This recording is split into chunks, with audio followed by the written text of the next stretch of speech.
Hi, my name is Sharifah Faitah Amir. My matching number is 261936, and today I will be discussing about the conflict analysis of a Scarborough Shoal dispute in South China Sea. So firstly, I will be giving the definition of conflict. Conflict is defined as a clash between individuals rising out of differences in thought process, attitude, understanding, interest, and requirement, and even sometimes a perception. A conflict results in a heated argument, physical abuse, and definitely loss of peace and harmony. A conflict can actually change the relationship because a friend can be opposed as of the result of the conflict. It's also not arise because of individual but also among country, political party, and state as well. A small conflict not controlled at the correct time may lead to a large war and rift among the country, leading to the major unrest and disharmony. While the conflict management was defined as it refers to the technique, yet the practice of being able to identify and handle the conflict sensibly, fairly, and sufficiently designed to reduce the negative effect of conflict and enhance the positive outcome of the outcome for all the parties that involved in that conflict. Before moving on to the conflict analysis, I will briefly introduce the Scarborough Shoal. So Scarborough Shoal was also known as the Baja de Masinloc and Penantak Shoal by the Philippines, while the Chinese recognized it as a Huangyang Island, and it was two rocks in a shoal located between the Macleay Bank and Luzon Island in the South China Sea. The nearest landmass from it is the Luzon, the largest island in the Philippines. So basically, the Scarborough Shoal was located nearest to the EEZ of the Philippines. Here comes the crucial part. In this conflict analysis, I have chosen the conflict triangle tools.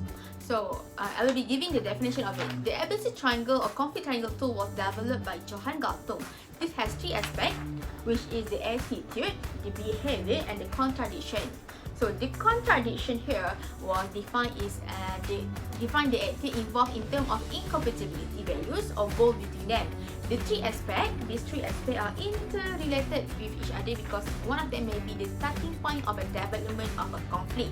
Moving on to the Scarborough Shoal conflict, the main actor of the territory claiming conflict in South China Sea area are referred as an actor A, which is China, and actor B is the Philippines. According to Galton theory and the view, the Scarborough Shoal conflict in South China Sea is a symmetric conflict where both parties have a comparable or equivalent position and enter a dispute because of diverging concern over the shoal, as it can be seen in the first element, which is the contradiction, where the situation where both actors, Philippines and China, are fought over the Scarborough Shoal because both countries wanted to claim the territory, and it also can be classified as a negative goals by a reason that China seemed to be intruding the Scarborough Shoal area that was under and at that time was under Philippine probation. So moving on to the next element, which is the attitude element. Attitude was referred to the interpretation and non-perception of the parties about each other and themselves. China's powerful message demanding sovereignty right in the critical dispute suggests China increasing the assertiveness in the South China Sea. Also, China's attitude has resembled a defensive rational state since the mid-2000s, and since then its attitude has changed to a more aggressive posture. Hence, Philippines also does not back down in protecting their territory, of course, right? So in regard to the Scarborough conflict, the kickstarter to the conflict happened in 2012, where the Filipino warship has managed to arrest 8 Chinese boats that were smuggling in the Scarborough Shoal. Similarly, Chinese harassment of Filipino fishermen at Scarborough Shoal was addressed in the divisive manner, while the Philippine military unit responsible for the Scarborough Shoal encouraged the local fishermen to explore and maximize maritime resources in their immediate water. The explanation why Filipino mistrust and have a negative view of China with regard to the South China Sea are attributed first to the Chinese Coast Guard prohibition of Filipino fishing activities, and the second one to the Chinese Fishermen Commission or illegal fishing activity at this area, such as degradation of the coral reef and the harvesting of the endangered species in that area. So the last of this triangle, we're gonna talk about the behavior. Okay, behavior was defined as a cooperation or coercion or even aggression that involve speak of trade intimidation or disruptive attack with respect to action in the event of violence conflict in the order to be able the party to get what they want. The behavior that the party shows, especially the Chinese government, used a wide numbers of action during the standoff to bully and make the Filipino government bow to its will. One of them was the use of national media, especially via the internet, to spread, and of course at least not to stop the rumors of planning to war against the Philippines. On the economic side, the Chinese government retaliated.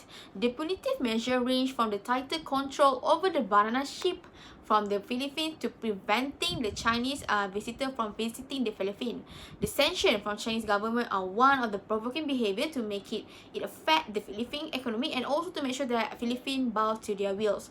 In addition, at the end of the ASEAN foreign minister in the Phnom Penh in 2012, Beijing used its diplomatic leverage and control over Cambodia, which is presiding over ASEAN in that year, to block the development of an official communique which would have related to the Scarborough Shoal dispute. It was the first time ASEAN was unable to create an official communique in 45 years. So the behavior of China toward Philippines would be the reason why this dispute was still ongoing, because China doesn't want to retreat and they still wanted to make sure that they got their goals. So with that, I thank you.